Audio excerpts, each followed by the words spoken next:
अल्लाह पाक ने सांप को कब और क्यों पैदा फरमाया? ये एक ऐसा सवाल है जो अक्सर सुनने को मिलता है। इसका जवाब आपको आज की इस वीडियो में तफसील से बताया जाएगा और इस बारे में हुजूर का फरमान भी आप सबसे शेयर करेंगे और आपको इसी हवाले से हजरत अली के चंद फरमुदात भी आपसे शेयर करेंगे। हजरत अली रजी अल्लाह अन्हु के बारे में हुजूर अकरम सल्लल्लाहु अलैहि वसल्लम की ये हदीस मुबारका तो आप सभी लोगों ने सुनी होगी कि अगर मैं इल्म का शहर हूं तो अली इसका दरवाजा है। दोस्तों, हुजूर अकरम सल्लल्लाहु अलैहि वसल्लम की इस हदीस मुबारका को हजरत अली ने पूरी तरह से पूरा किया। हर चीज का इल्म उनके पास मौजूद था जो उन्होंने हुजूर अकरम सल्लल्लाहु अलैहि वसल्लम से हासिल किया, और वो इल्म आज तक हम तक पहुंचता है जो मुख्तलिफ मामलात में हमारी रहनुमाई करता हुआ दिखाई देता है। एक दफा एक मुशरिक हजरत अली रजी अल्लाह अन्हु की खिदमत में हाजिर हुआ और पेश होकर उनसे कहने लगा कि हजरत अली रजी अल्लाह अन्हु, आप इल्म का दरवाजा है और अब कहते हैं कि अल्लाह ताला ने हर चीज को किसी न किसी मकसद के लिए पैदा किया है, लेकिन मुझे ये बताएं कि ये काटने और मारने वाला सांप जो हर जगह फिरता रहता है, इससे भला किसी को क्या फायदा है? अल्लाह ताला ने इसको क्यों पैदा किया है? हजरत अली रजी अल्लाह अन्हु ने जब इस शख्स का ये सवाल सुना तो उसकी तरफ देखा और इस शख्स से फरमाया, अल्लाह अपनी बनाई हुई हर चीज से प्यार करता। अफसोस तो ये है कि जितना अल्लाह करीम है इंसान इतना ही इसके क्रम से नावाकिफ है।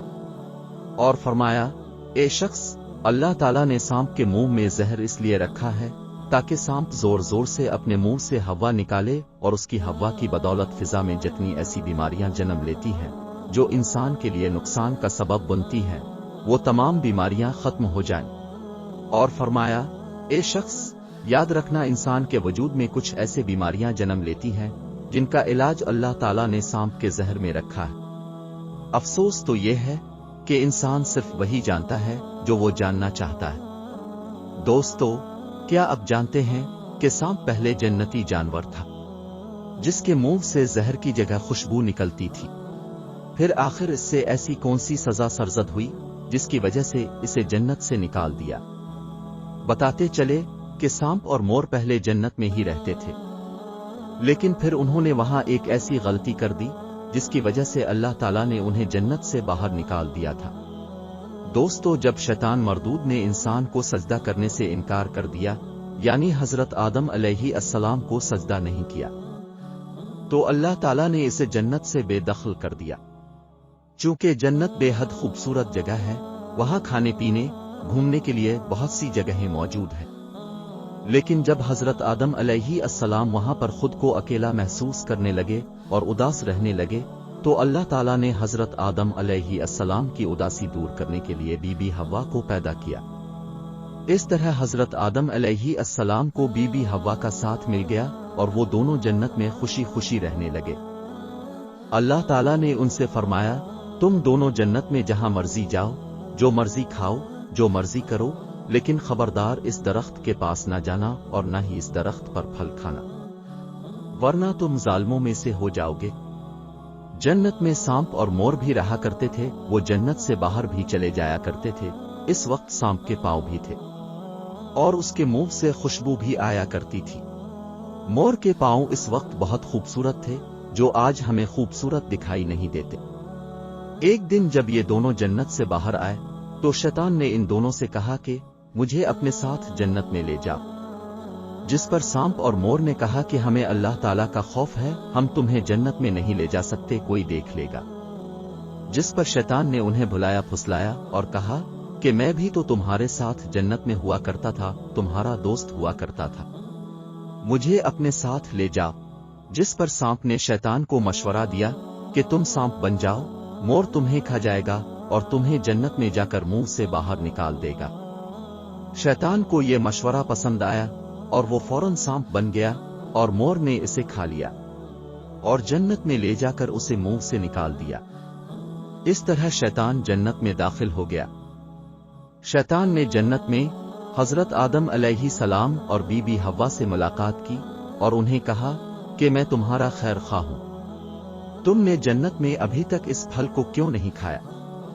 जिस पर इन दोनों ने शैतान को जवाब दिया कि अल्लाह ताला ने हमें इस दरख्त से दूर रहने का कहा है, اور اس درخت کا پھل کھانے سے بھی منع کیا ہے، اس لیے ہم نے وہ پھل ابھی تک نہیں کھایا اور نہ ہی کھائیں گے۔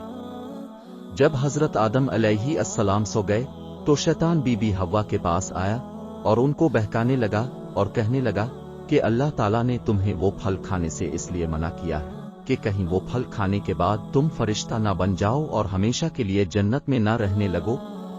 بی بی حوا شیطان کی باتوں میں پہلے تو نہیں آئیں، لیکن جب شیطان انہیں بار بار کہتا رہا تو بی بی حوا شیطان کی باتوں میں آ گئی اور اس درخت کا پھل انہوں نے کھا لیا۔ جب حضرت آدم علیہ السلام سو کر اٹھے تو انہوں نے اصرار کر کے انہیں بھی وہ پھل کھانے پر مجبور کر دیا۔ اس طرح دونوں نے جنت کا پھل کھا لیا، جس کی وجہ سے ان کا جنت کا لباس اتر گیا۔ اللہ تعالیٰ نے ان دونوں سے کہا کہ میں نے اسی وجہ سے تم دونوں کو یہ پھل کھانے اور اس درخت کے پاس جانے سے منع کیا تھا۔ تم دونوں نے اپنے اوپر بہت ظلم کیا ہے۔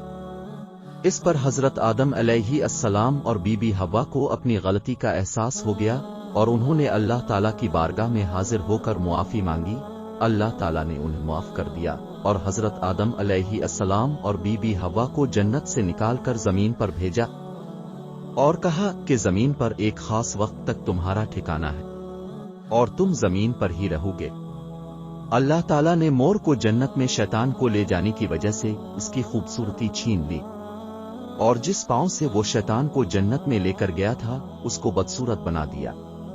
اور سانپ جس نے اپنے منہ سے شیطان کو یہ مشورہ دیا، اس کے منہ کی خوشبو چھین کر اس کے منہ میں زہر بھر دیا، اور سانپ اور مور کو ہمیشہ کے لیے جنت سے بے دخل کر دیا۔